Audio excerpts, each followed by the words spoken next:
The next step, and this is a step that many people do not do, or they skip, or they just don't know that they can do it and that it would be helpful, is to create a family timeline.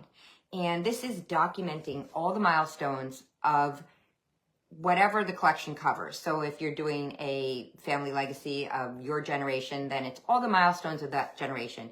You fill out a spreadsheet that includes not only births and deaths, but also graduations and marriages, of course, but where you lived and what pets you had at the time, and maybe important vacations you went on during that time period and the dates.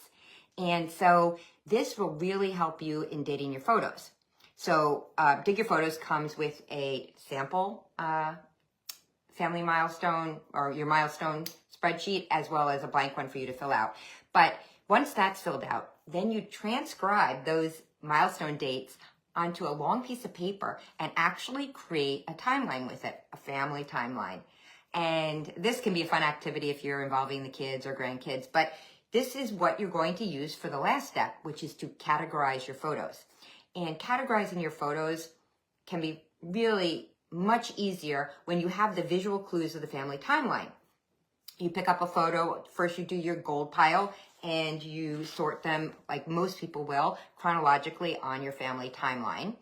And if you have trouble dating the photos, you look in the background and you can use clues, and that's where magnifying glasses come in, as well as some other tools that photo managers use, but you can use as well to help you identify where the photos were taken or when they were taken.